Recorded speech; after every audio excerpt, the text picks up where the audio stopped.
2024 के लोकसभा चुनाव में गोरखपुर सीट की बात करें तो मुकाबला दिलचस्प होने वाला है, चूंकि अभी तक ये कहा जाता था कि जो गोरखपुर के सांसद का पता है वो गोरखनाथ मंदिर होता है, लेकिन अब इस समीकरण को तोड़ने की बात कर रहे हैं, चूंकि जावेद सिमनानी बसपा से टिकट पाए हैं और बसपा काडर के नेता रहे हैं। छात्र राजनीति से ही उन्होंने बसपा का झंडा ढोया है और अब एक नया समीकरण और इस जो चुनाव है ये काफ़ी दिलचस्प होने वाला है, चूँकि गोरखपुर से भाजपा ने रवि किशन को दोबारा चुनाव मैदान में उतारा है और समाजवादी पार्टी ने काजल निषाद को मौका दिया है। तो ऐसे में बसपा यानी बहुजन समाज पार्टी और मायावती का जो विश्वास है उस पर कितने खरे उतरते हैं। जावेद सिमनानी हमारे साथ हैं।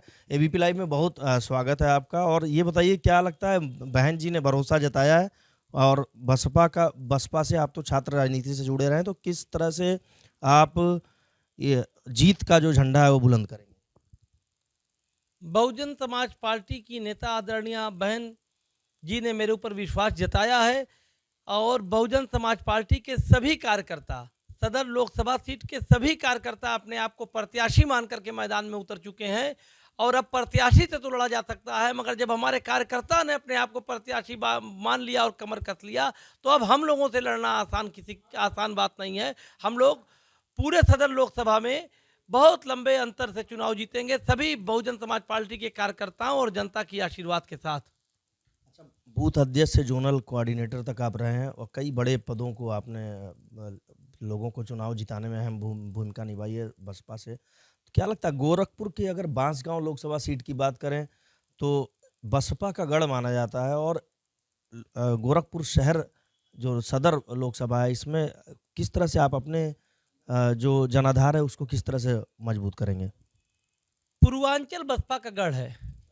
गोरखपुर मंडल से लेके बस्ती मंडल, अंबेडकर नगर, ये सब बसपा का गढ़ है। ये सब बसपा की सीटें हैं, सब बसपा जीतती आई है।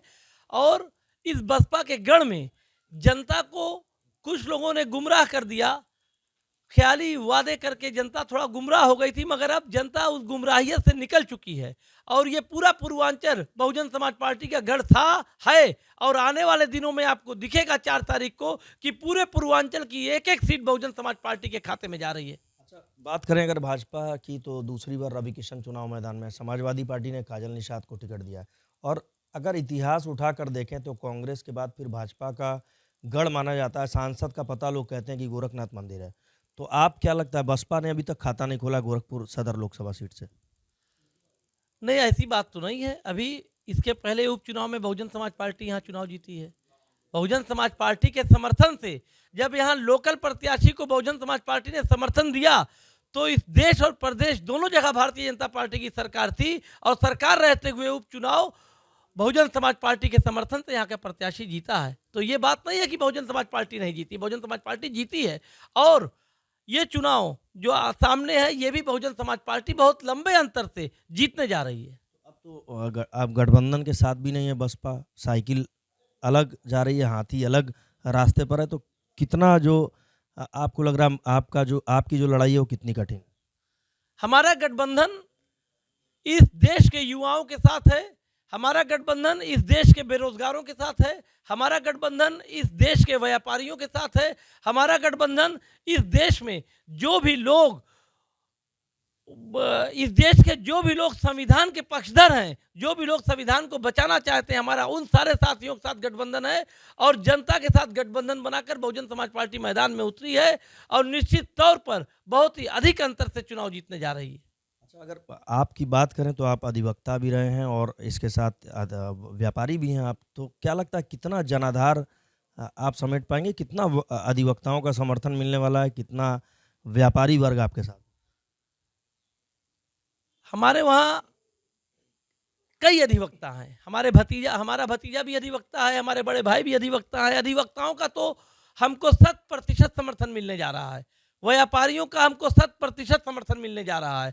और अधिवक्ताओं व्यापारियों के साथ साथ वो नौजवान बच्चे जो सन 2014 में जिनकी उम्र 26 साल थी और वो नौकरियों के लिए तमाम वांटे भरना चाहते थे, आज 10 साल बाद ओवर एज हो गए, नौकरियां ही नहीं निकली। और जो नौकरियां निकली उसमें पेपर लीक हो गए, वो सब बच्चे ओवर एज हो गए, अब नौकरियां नहीं कर पाएंगे। तो ये सब बच्चे नौजवान तैयार हैं अपने अपना अपना अब बदला चुकाने के लिए कि जिस सरकार ने उनको बेरोजगार कर दिया, जिन नौजवानों की लाइफ खत्म हो गई, वो ऐसे नौजवानों के साथ मेरा गठबंधन है, पूरा समर्थन है। ये सभी के सभी लोग मिलकर इस बार भारतीय जनता पार्टी को यहाँ से बाहर करने जा रहे हैं और बहुजन समाज पार्टी की नेता आदरणीय बहन कुमारी मायावती जी पर पूर्ण विश्वास है कि शासन आदरणीय बहन जी चला सकती हैं और माननीय बहन जी के नाम पर सर्व समाज के लोग बहुजन समाज पार्टी से गठबंधन करके माननीय बहन जी के पक्ष में मतदान करने जा रहे हैं। और आपके माध्यम से मेरी अपील भी है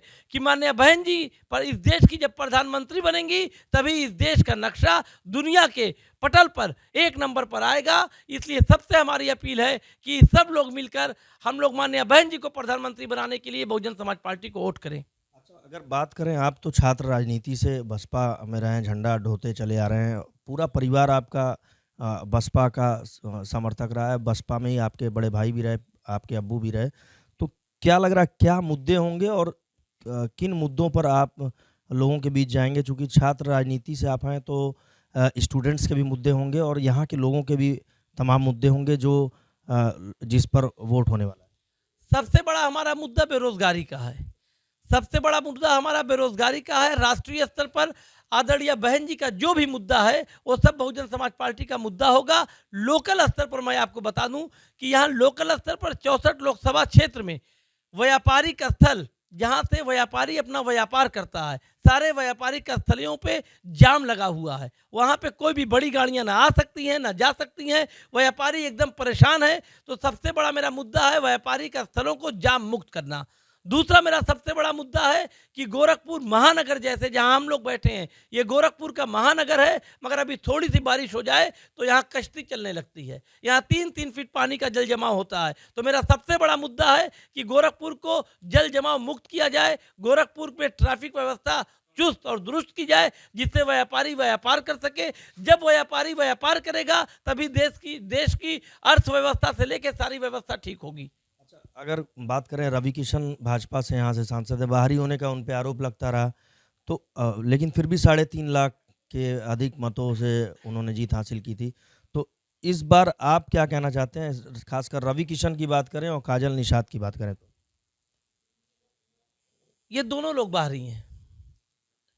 एक प्रत्याशी दूसरे को बाहरी बता रहे हैं और दूसरा प्रत्याशी उनको बाहरी बता रहा है, मगर सच बात तो ये है कि ये दोनों लोग बाहरी हैं और चुनाव गोरखपुर वर्सेस बाहरी होने जा रहा है। इस बार गोरखपुर की जनता अपने गोरखपुर के बेटे को ही चुनाव जिताएगी और गोरखपुर वर्सेस बाहरी का चुनाव है।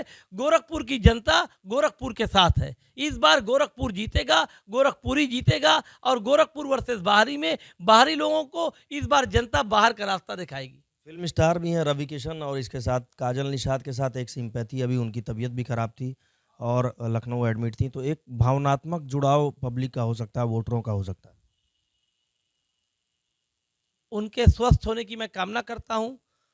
अल्लाह जल्द से जल्द उनको स्वस्थ करे, अच्छी हो जाए। अब किसी की तबीयत खराब है तो उसको अच्छा होना चाहिए, अल्लाह जल्दी से जल्दी उनको अच्छा कर दे। मगर सिंपैथी तो किसी को मिलना नहीं है, क्योंकि चुनाव सीधे सीधे गोरखपुरी वर्सेस बाहरी होने जा रहा है और गोरखपुर की जनता बाहर के राजनीतिकरण से, जो बाहरी लोग आके यहाँ राजनीतिक दुनिया पे छाए हुए हैं, यहाँ सब के सब बाहरी हैं।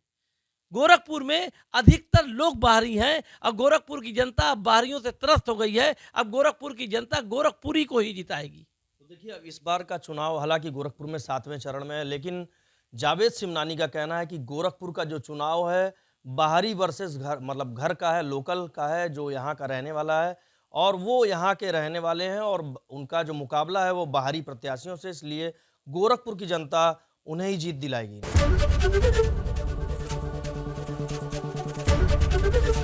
एबीपी गंगा, खबर आपकी, जुबान आपकी।